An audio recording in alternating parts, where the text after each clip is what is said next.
Hi everyone, welcome to Blue Heron Hill. I'm Sue and I'm in the kitchen today. I did a deep dive into my freezer the other day and found a ton of old fruit that I had frozen from past seasons.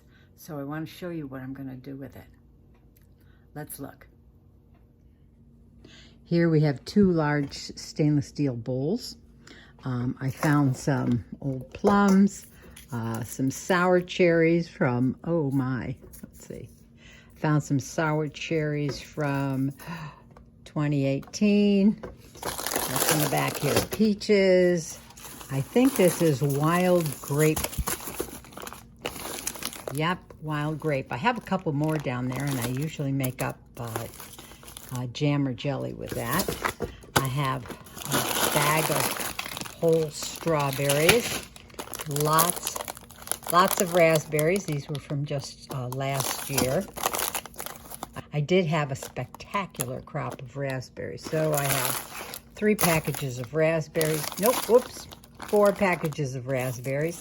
I think, yes, these are more sour cherries. So I'm going to make up some fruit juice. Now here is the juicer that I'm going to be using. It comes in 3 separate pots. You know, you've got your bottom pot, and this is where you fill it with water. The water boils, produces steam. The steam goes into this second pot with an overflow valve that's going to catch the juice from the fruit that you put into this colander section here.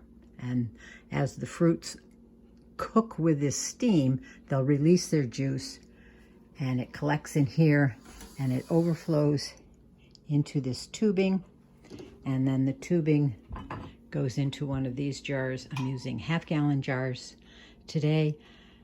I will probably break them into quarts and see how much I have, and it will be easier to can them with quarts.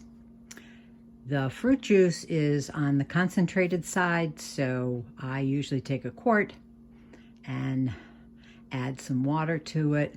Sometimes I'll add a little sugar. It depends upon the fruit that I use. If the fruit is rather tart, like some of those sour cherries that I have, it might need a little bit of sugar. So it can just add a little simple syrup to it, and voila, you have fruit juice. So let's get going.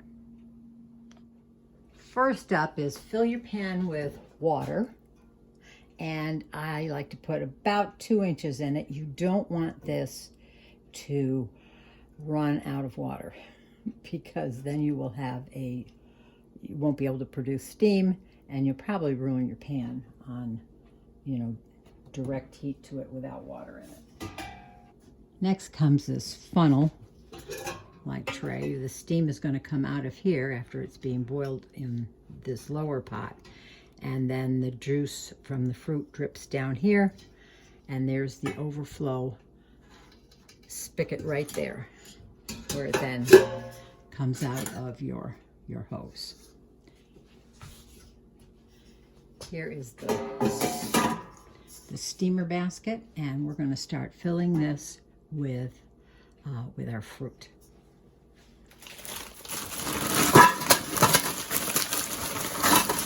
In goes some peaches. These are usually fairly juicy.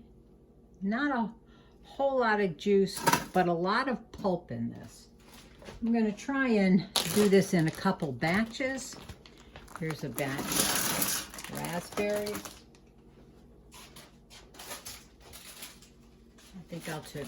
I think I'll put 2 bags of raspberries in here.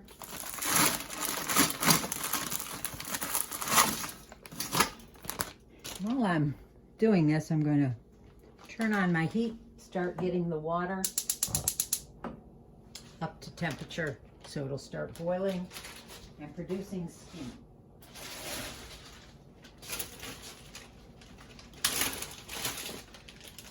Next,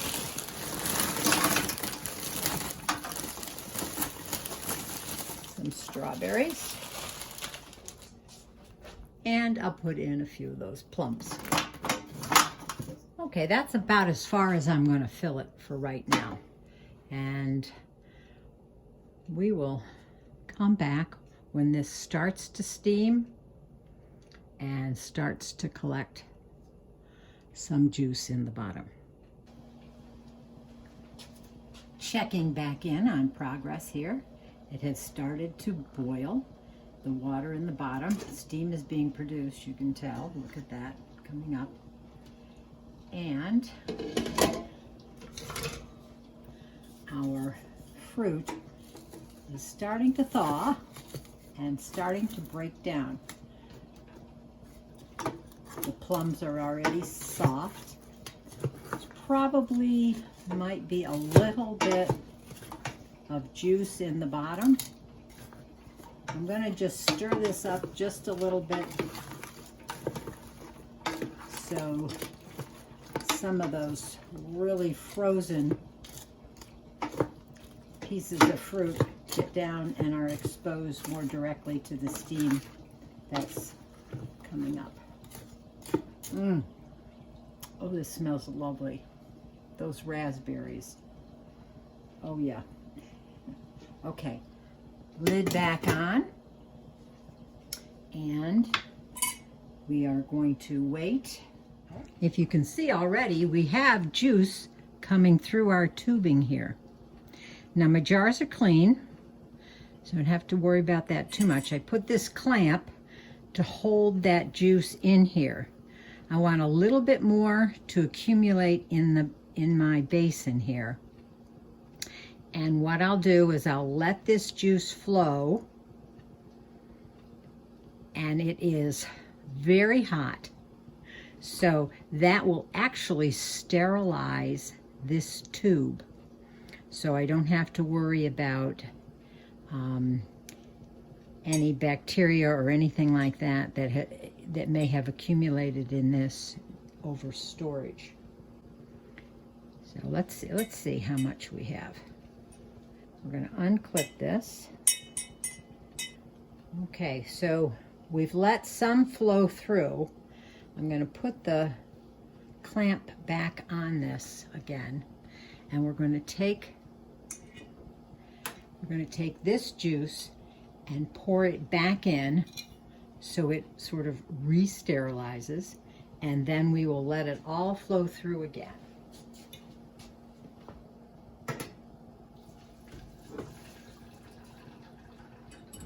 And you can see we have it accumulating in the overflow area of our middle section. So I'm going to release this again. There, we're going to let it flow into our half-gallon mason jar. And when that's full, we'll fill up the other one. But I don't think with this batch we're going to get much more than a half a gallon. Now, if you can tell, there is some of the little raspberry seeds and stuff in here. So I will probably filter this before it goes into its quart jars. It's been about 40 minutes, and already I have collected nearly 3/4 of a jar here. This is what we have after about 1 hour. I still have more juice flowing into this from the reservoir here. If I tip this, more will come out, but I need 2 hands to do that. I wanted to show you what the fruit looked like at this portion here. This is just about done. All of the goodness, all of the flavor, all of the juice is just about done here.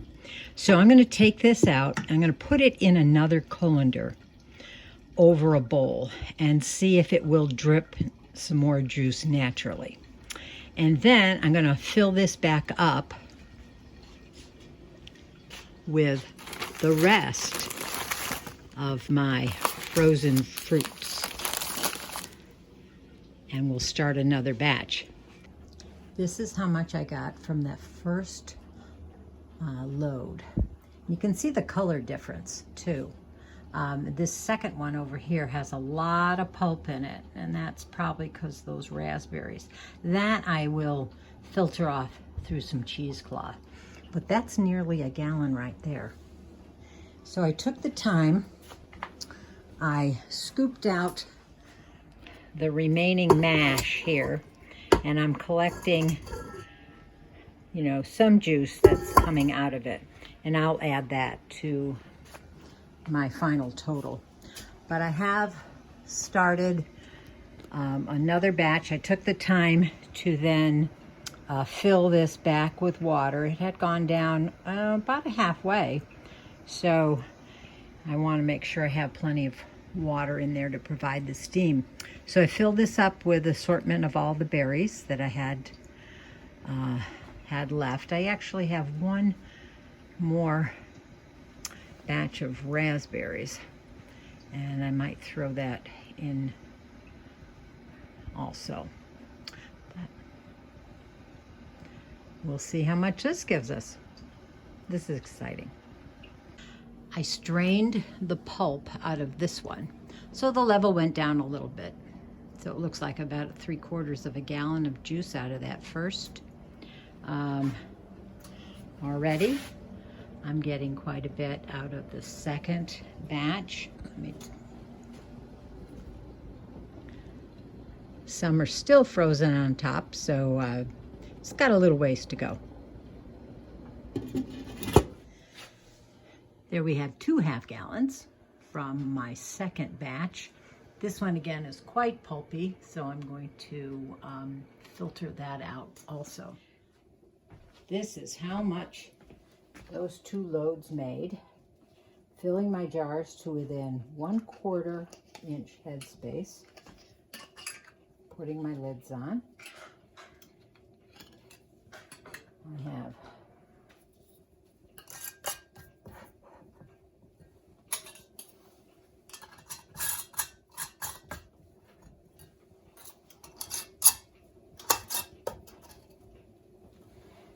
now we're going to put them in a water bath canner for 15 minutes for quarts. And then they'll go on my pantry shelf. I did have a bit left over, about 2 to 3 cups left over, but we'll drink that up in the next day or 2.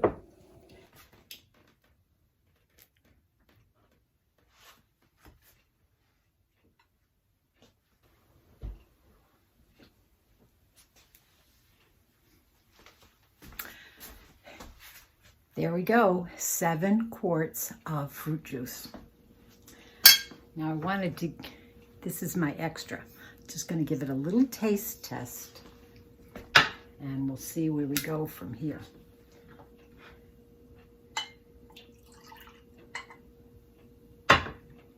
Ooh, I smell the raspberries. Ooh, puckery. Must be those sour cherries. Definitely is pretty concentrated, so we'll have to add some water and possibly a little simple syrup to help it go down. But it's good. So thanks for following along with me on this video about making fruit juice out of all of that frozen fruit that you put in your freezer last summer, or the summer before, or the summer before. Dig it out, and this is an easy way to deal with that and have it on your pantry as a shelf-stable item. Been very busy today. Was baking bread too. I'm not going to show you my sink because you can't see the sink. It's just full of dishes. So I still have lots to do in the kitchen. But I'm going to leave you here, and until the next time that we can go cooking in the kitchen, bye.